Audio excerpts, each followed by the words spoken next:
Sunlight slices through stained glass. She reaches into her bouquet and pulls out a folded note. The room hushes. My chest tightens. If I read it aloud, everything could change. I laugh, ha ha ha, because she trips on the hem and recovers with that crooked grin she had at 5 when she hid my watch in the cookie jar. The laugh lands and then something else arrives, because today she promises herself to someone else and the speeches I rehearsed feel suddenly thin. She hands me the paper. Our fingers brush and a small electric shock runs up my arm. I unfold it like a map. The first line is a private joke that makes me grin. The second line stops me cold. Memory unspools, scraped knees, a science fair volcano, the flashlight story I told until she slept through thunder.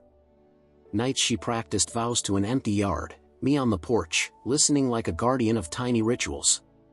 The note names the off-key hum I used to hide, the nights I pretended not to cry so she wouldn't be afraid, the promises I made and forgot. Each sentence is a landmark on a route she drew without telling me. People lean forward. Someone breathes out. The groom's jaw tightens and in that same breath I love him and fear him. Tears come in a tide, laughing, choking, laughing again, because the paper is both memory and summons. If I read it aloud, the room will know what we kept between us. If I fold it back, the chance for public healing slips away. My hands shake. I clear my throat, the sound is small and honest. The handwriting is messy, coffee stained at the corner, imperfect, human, true. I hold the paper. The room waits. The choice feels like a hinge.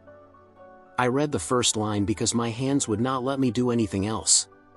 The letters are small and crooked, the ink smudged where she pressed too hard.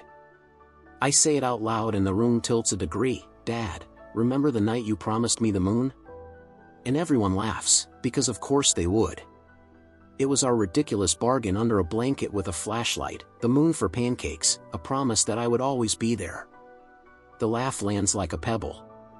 Then the second line hits like a stone. I kept your promise in my pocket when I was scared.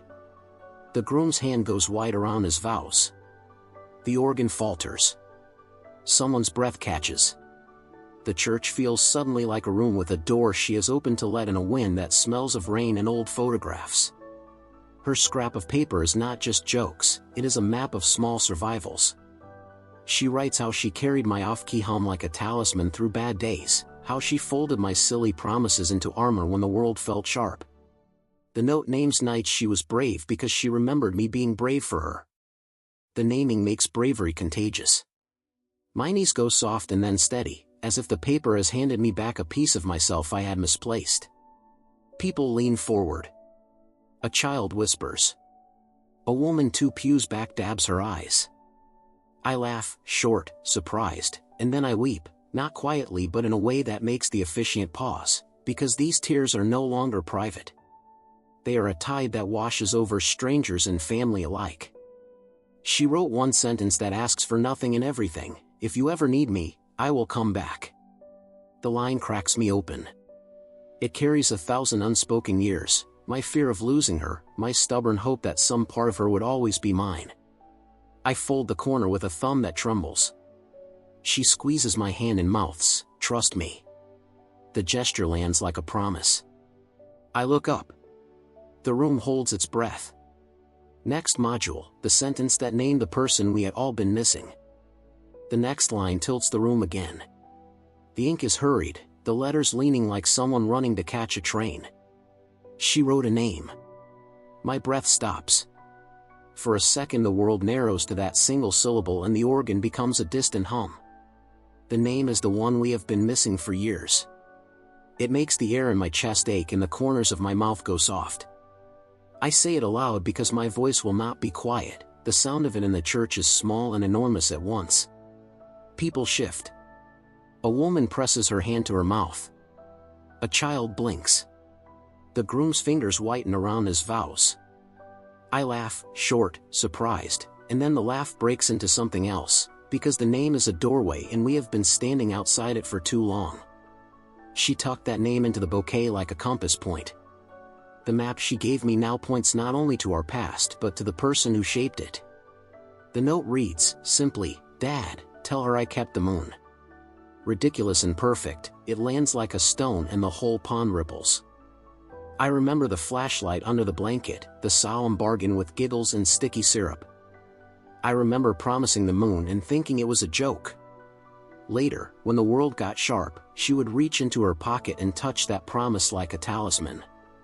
The paper in my hand becomes a bridge between those nights. My throat tightens. Tears come, sudden, hot, and I do not hide them. I weep loud and honest, because grief and joy are cousins and they like to show up together at weddings. The officiant falters and steadies. The groom looks at me with something like apology and something like awe. The congregation leans in as if the church itself wants to hear the rest of the story. Hooks snag at my mind. Why now? Why here? What did she mean by kept the moon? My imagination runs, wild, tender, through possibilities, a letter hidden in a drawer, or reconciliation with someone who left, a truth she carried alone. Each possibility is a small electric shock. She wrote more than a name. The next line folds past into present. She forgave you for the night you left. The words hit like a hand on a table. The room exhales. My knees go weak and then steady. I laugh again, half relief, half disbelief, because I had carried that night like a stone in my pocket, rehearsing apologies in the dark, imagining a wall I could never climb. To read that she forgave me feels like sunlight through a crack. It is not absolution from strangers, it is the quiet, fierce mercy of the person who mattered most to both of us. Memories unspool, the slammed door, the empty kitchen, nights with my head in my hands. I remember the small, stubborn things she did afterward, notes on the fridge, a cup of coffee on the porch, a song that made me laugh through tears. The note stitches those moments into a new seam. The groom's jaw loosens and then tightens with a new responsibility. He is not just marrying my daughter, he is stepping into a story written in margins and midnight calls. I feel a fierce, ridiculous protectiveness and a sudden tenderness for the man beside her. I want to tell him everything and nothing at once, hold her gently, and keep the moon when she asks. The note asks nothing of him directly, but it hands him a map that includes forgiveness, heavier and kinder than any vow. I fold the paper along her crease. She smiles at me with apology and triumph and mouths one word, stay. The syllable lands like a promise. The room waits. My voice is small and steady now. I read the line that follows and it is both request and gift. If you ever need me, I will come back. The sentence is a tether and a release. I feel the old fear of losing her, sharp and honest, and then a softer truth. She is choosing to carry me with her, not to leave me behind. The crowd breathes as one. The officiant clears his throat and the ceremony resumes, but nothing is the same. The map has shifted. The missing person has been named and forgiven and the path forward is suddenly wider. I fold the note and press it to my chest. Next module, the memory that made her write those words. The paper trembles in my hand. I read the next line slowly because the letters carry a night I have tried to forget. She writes about a kitchen light left on, a slammed door, the sound of my boots on the porch, the way the house learned to breathe without me. I laugh once, brittle, and the sound slides across the pews because the memory is not a joke but a wound that is scabbed and opened. I tell it now like a confession and an explanation. There was a night I left, not to punish but because I thought leaving would keep her safe from the mess I had become. For years I carried that choice like a cold stone in my pocket. She writes that morning after I left, a childish scrawl on the fridge, drive safe, and a cup of coffee cooling on the porch. She kept those small, stubborn kindnesses as proof someone had tried to stay. The church tilts as if the roof remembers that winter. The groom's hand tightens and then loosens, learning the shape of a story he was never told. I remember the slammed door in precise, blurred flashes, the echo, the hallway smelling like rain, the radio playing a song I can't hear now without my throat closing. I remember sitting on the curb rehearsing apologies until my voice was hoarse. Her note names those breadcrumbs and turns them into a bridge. Tears come hot and sudden. I weep loud and honest because forgiveness is both relief and surprise, like finding a light on in a room you thought dark forever. The congregation leans in. Someone reaches for a tissue.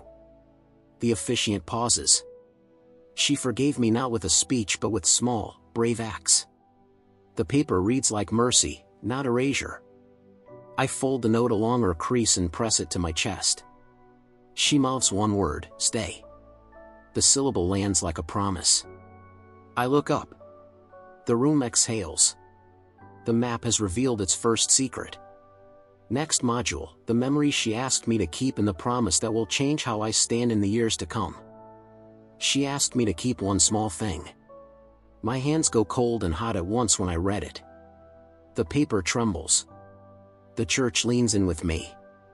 I say it because my voice will not be quiet. Dad, keep the recipe. The words are absurd and perfect. Of course she would choose something ordinary to carry the weight of everything. It isn't a gilded heirloom, just our pancake recipe, scribbled on a napkin after a storm, too much vanilla, a stubborn pinch of salt she swore made them taste like home. The note lists the ingredients, then the reason. When you make them, stir slow and tell the story of the night I learned to be brave. The congregation exhales as if the church understands that a bowl and a wooden spoon can hold a promise. I laugh, short, surprised, and then the laugh breaks into something else, because this is not about food. It is about how we survive small storms together. I see the kitchen light, flour on her nose, the way she stood on a chair to reach the counter and scolded me for flipping a pancake too soon. I remember the night the power went out and we ate pancakes by flashlight. She decided then, solemnly, that pancakes proved the world could be fixed. She tucked a paper moon into her pocket and promised herself she would be brave. Now she asks me to keep the recipe so that when I am afraid, I can make the pancakes and remember the courage she carried in her pocket. My mind wants to turn the recipe into a code, a hidden letter, or ritual for hard nights. But the truth is simpler and deeper. She wants me to remember how we mended each other with small, ridiculous acts. Tears come, sudden and hot. I do not hide them. I weep loud and honest. A woman reaches for a tissue. A child looks up, puzzled. The groom's hand tightens and then loosens, learning how to hold not only my daughter but the history she brings. The note folds into a larger truth. This recipe is a tether and a release. It asks me to be present in the small, domestic ways that matter more than any speech. I promise silently to learn it by heart, to stir slow, to tell the story of the night she learned to be brave every time I flip a pancake. In that promise I find a new way to stand, not clinging to what was, but keeping the small, living things that make a family. I fold the paper along her crease and press it to my chest. The room breathes as one. The next line glints under my thumb like a hinge. Next module, the secret tucked into the margin that will change how I forgive myself. The paper trembles in my palm. I read the next line like someone stepping into a room that remembers you. The letters are hurried, the ink smeared where her thumb lingered. The sentence lands with a weight I did not expect. Dad, keep the key. For a beat the church becomes a single held breath.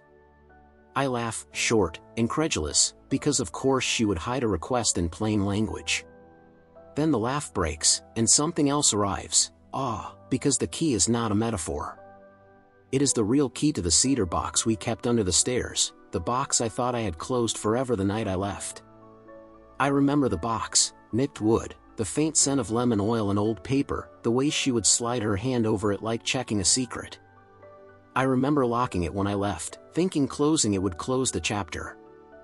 I remember the hollow ache that followed, the nights I imagined the box like a heart I had walked away from. She asks me now to keep the key. The request is both command and benediction. When I say the words aloud, keep the key, the sound is small and enormous at once. People shift. Someone inhales sharply. A child tilts her head as if listening for a secret. The groom's fingers tighten and then loosen. He is learning that he is being given not just a partner but a history to honor. Hooks snag at me. What's in the box? Why lock it away? Why ask me now? My mind runs through possibilities, letters, a photograph, a note I never read, but the truth is quieter and more dangerous. The box holds the night I thought I had ruined and the small, stubborn things she kept to prove we could survive, the napkin with the pancake recipe, a pressed daisy, a note that said "Drive safe," a folded photograph of her and her mother laughing in a kitchen I had not seen in years. Tears come, sudden and hot. I do not hide them. I laugh between sobs because the absurdity of guarding a key at my daughter's wedding is also the most tender honor I have ever been given. The note continues like a hand on my shoulder. When you open it, tell the story of the night I learned to be brave. Tell it loud enough that the next time the world feels sharp, someone will know how we mended. The sentence is a charge and a gift. I fold the paper along her crease and press it to my chest. The key she asks me to keep is a promise that the past will not calcify into shame. It is a promise that I will hold the truth and tell it so forgiveness can live in the open. I imagine the cedar box on my lap, the napkin, the photograph, the small artifacts of a life that refused to be defined by one night. The groom's face softens. My daughter's mouth stays, and the single syllable lands like an anchor. The room waits. I look up and say, quietly, "I will keep it." The words land like a small vow. I lift the cedar box onto my knees. It smells of lemon oil and old afternoons. My fingers find the latch as if remembering a muscle. When I open it, the room leans in with me. Of course, the first thing I see is the napkin with the pancake recipe, folded into a neat square like a secret talisman. Then a pressed daisy, brittle and stubborn. Then a photograph that stops my breath, her and my daughter in a kitchen I had never seen, flour on their noses, laughing. Beneath the photo, a folded letter in handwriting I know as well as my own name. The paper is thin, the ink brown at the edges. I unfold it and the church becomes a single held breath. The letter begins with a joke, "Remember the moon," and I laugh, short and incredulous, because relief and disbelief sit in the same place. Then the laugh breaks. The next lines are not jokes but a map back through years I thought were closed. She writes to both of us, steady, wry, full of the small, fierce tenderness that used to make the house feel like a harbor. Hooks snag at me with every sentence. Why tuck this away? Why now? The letter answers some questions and opens others. She explains the night she left. No excuses, no theatrics, only a raw, honest accounting of fear and love tangled together. She says she left because she thought absence might protect us, and then she confesses she was wrong. The confession lands like a stone. Someone inhales sharply, someone whispers awe. She names the small things she kept, the napkin, the daisy, the fridge note that said "Drive safe," and those small things become proof she never stopped loving us. Then she writes what makes my throat close and my knees go weak. She forgives me. Quietly.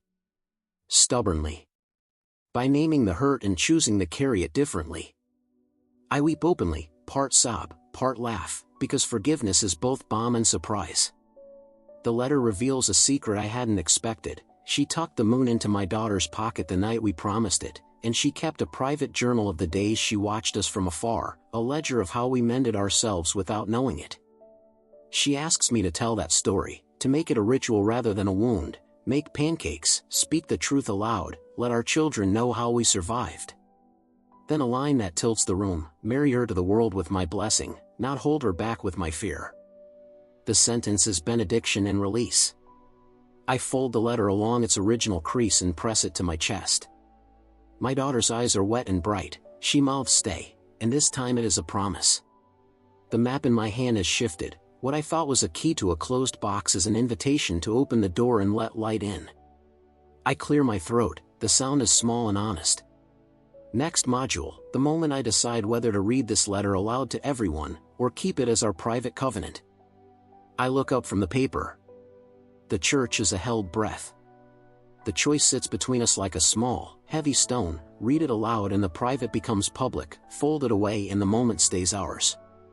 My voice, which has been shaking like a leaf, finds a steadier line. I clear my throat and say, quietly, "I'm going to read what she asked me to keep." The words land like a bell. Someone inhales sharply. A child tilts her head. The groom's fingers go white and then relax, bracing for a tide. I begin to read. The first lines are domestic, pancake recipe, pressed daisy, the key, and the congregation smiles, a ripple of recognition. This is not melodrama but a life. Then the letter shifts. The sentences unspool slowly, deliberate and true. She writes about nights watching from the window, about learning to be brave by practicing in private, about the tiny rituals that kept her steady. I laugh, short, surprised, because some memories are absurdly ordinary: sprinkles at midnight, braided hair for pirate games. The laugh is a bridge. Then the next line stops it cold. Then she names the night. "I thought you were gone forever," she writes, and I learned to fold my fear into a pocket so I could keep walking. The sentence is knife and salve at once. My throat closes and then opens, as if someone unlatched a window. Why tell this now? Why in a wedding? Why tucked into a bouquet? The cadence of her handwriting answers. She wanted the story told not as a wound but as a lesson, not to shame but to teach. I read the lines about forgiveness and they land like sunlight through a crack. She forgave me not because she forgot but because she chose to carry the memory differently, to turn it into a ritual that could be shared.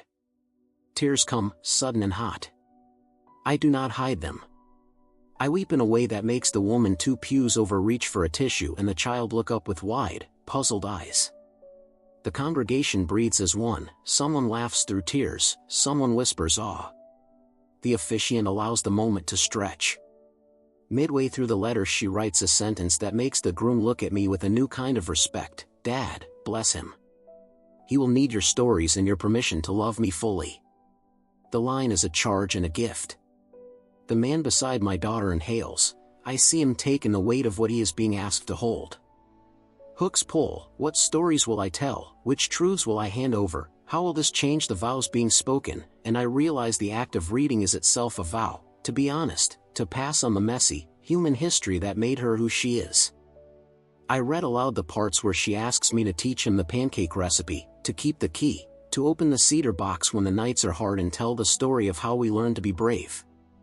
The room leans in, the air is thick with salt and laughter and the ridiculous joy of shared memory.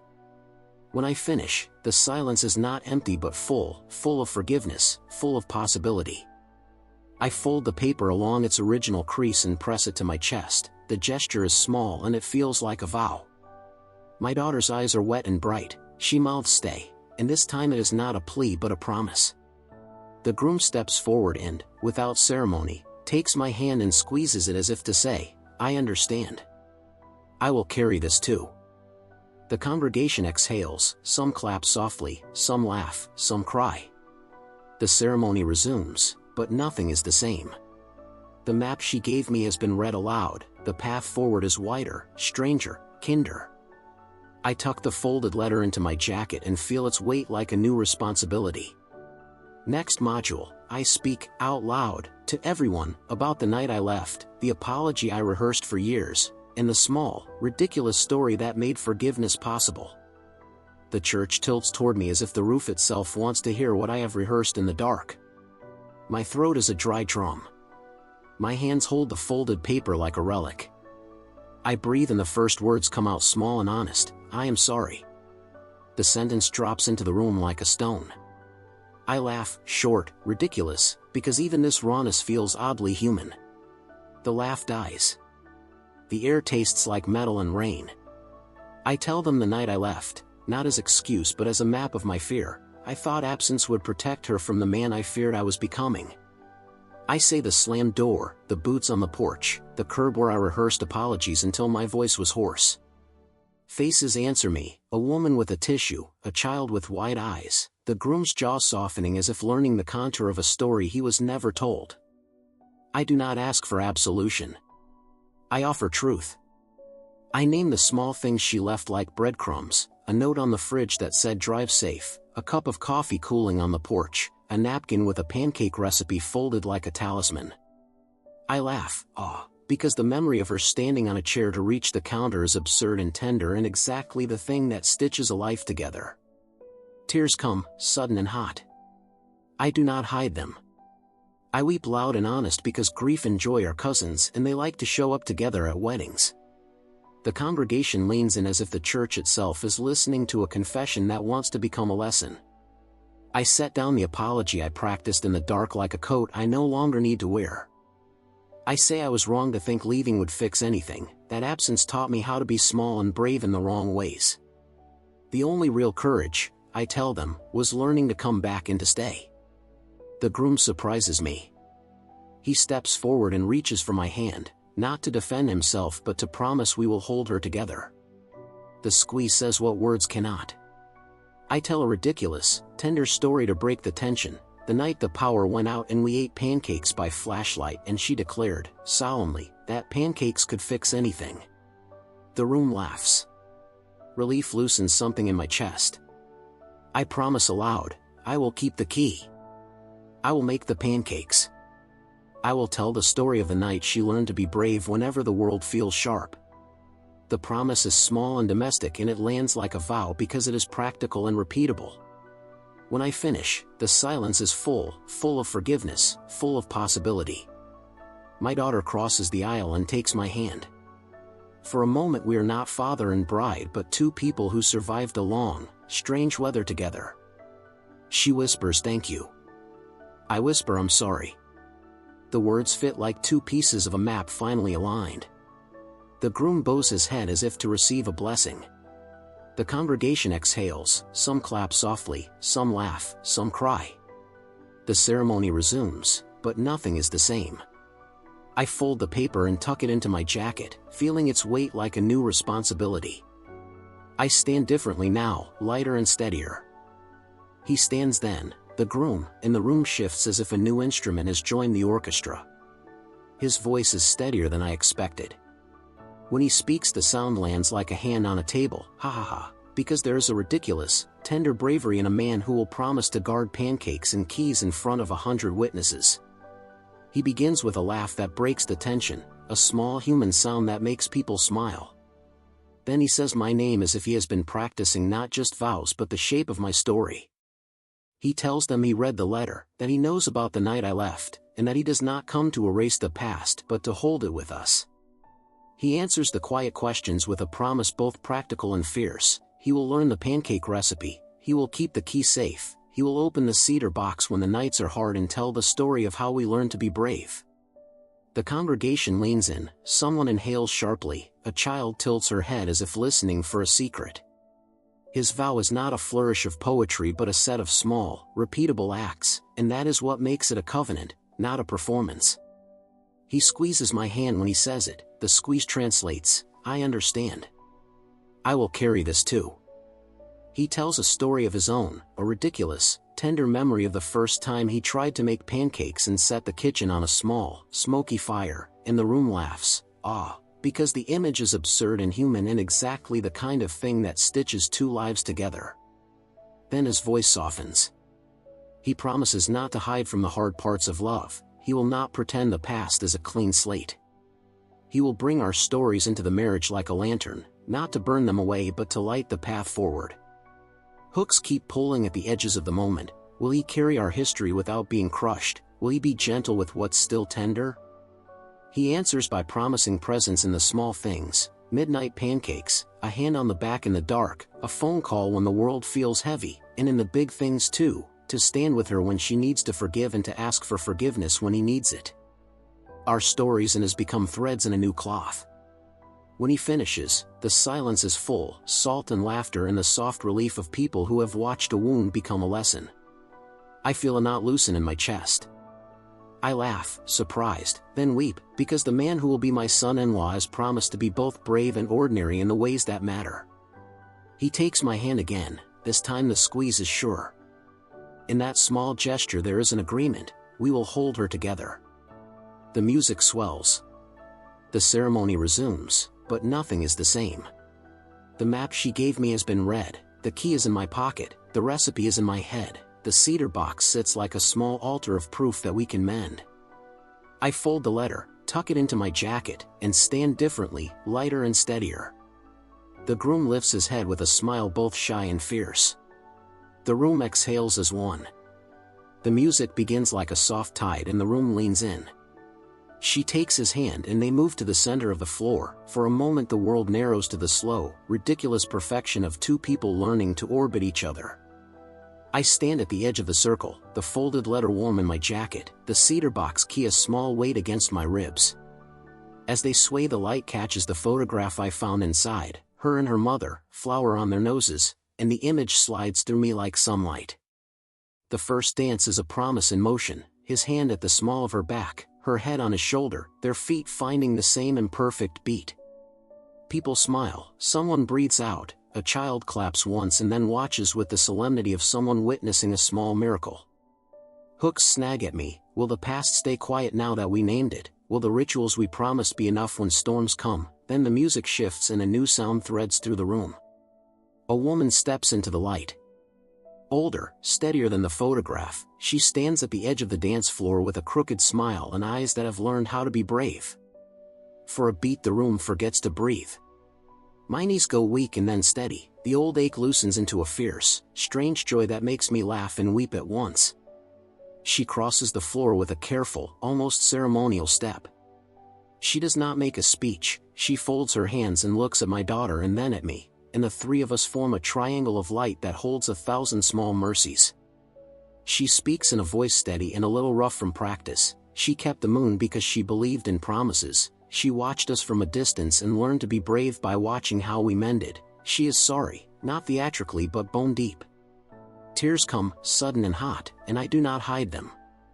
The room fills with soft sobs, a laugh that breaks into a sob, the scrape of a chair. Then the groom steps forward, takes her hand, and bows his head as if to receive a blessing. The gesture folds the past into the present and hands it back to the future. She reaches into her bag and pulls out a small, faded recipe card and hands it to me with a smile that says we are not finished, we are only beginning to learn how to be whole. Of course she would choose a recipe as a bridge, of course it is perfect and human. The dance resumes, slower now.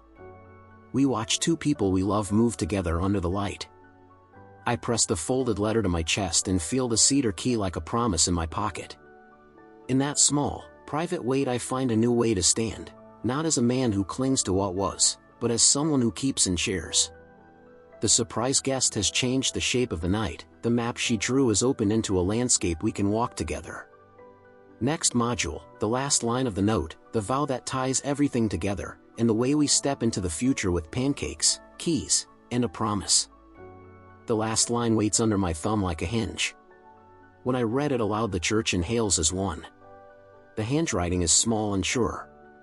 The sentence is a benediction and a dare, Dad, promise me you'll keep telling the story. The words land like a bell.